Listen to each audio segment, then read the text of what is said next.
Hello and welcome to the May edition of the Southwest Florida Market Report. I'm Brad Dohack with you here again.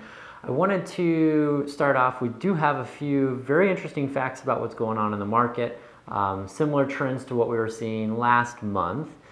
But first, before we get into that, I wanted to talk to you and give what I call a public service announcement.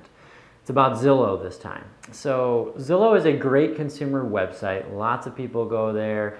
They have a good app. I actually tell people to go there to get information about, what if you're getting financing on a property, to figure out what your total payment would be. They have a great application for that as well.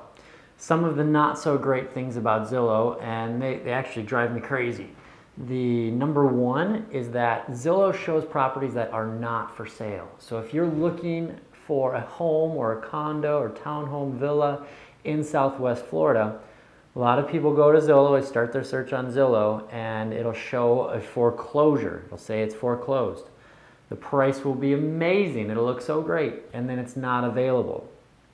Zillow simply has foreclosure data. It says that this property went through foreclosure. It doesn't mean that it's for sale, unfortunately.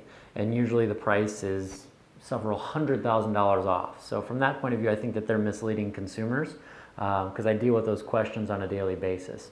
Secondly, they'll show properties that are in pre-foreclosure. Again, doesn't mean that they're active on the market. It just means that maybe the homeowner missed a few payments and they have what's called a lis pendens on the property. So there's litigation pending that there may be a foreclosure in the future.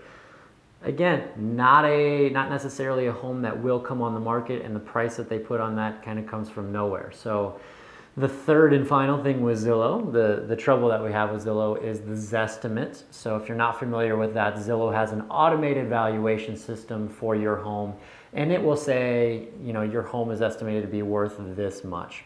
It's not an exact science by any stretch. So it's a fun tool. It's something to look for the entertainment value, but unfortunately Zillow is not familiar with the inside of your home. They're just taking the sales records, basing it on a square footage, location, and trying to come up with some type of a value. So if you have any kind of upgrades, anything like that in your home that are of note, Zillow doesn't know about that. And it's actually not Zillow, it's just an algorithm that comes up with these numbers. So if you are considering selling your home, you really want to get a licensed real estate agent. I can come in and give you a market valuation on your property. That's the proper way to go about it.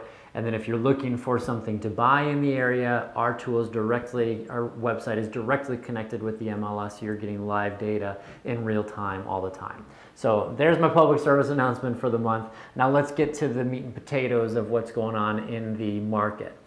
So more of the same as last month. We've had year over year, we have sales down.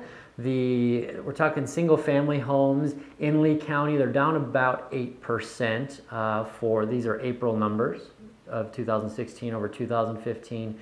And Collier County is the big story of the month because their sales are down 17% year over year.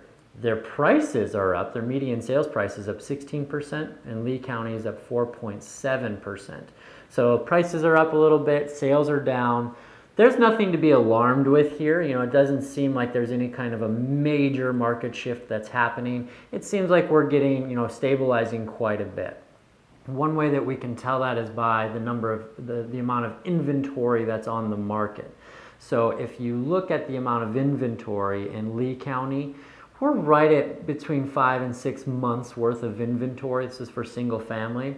And if you look at Collier County numbers, that's a little over 7 months worth of inventory. So 6% is what we would consider equilibrium in the market. It's not really a buyer's market or a seller's market. So our numbers are not far off from being in a healthy market.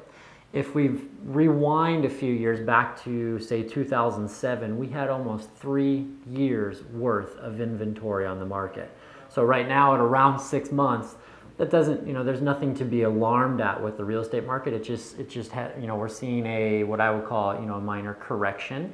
And I would assume, based on the numbers that we're seeing, that we would level off a bit as far as the rise in appreciation and such. So that really does it for the May 2016 market report. If you have any questions, please let me know. That's what we're here for. Look forward to hearing from you soon, and make it a great week. Thanks.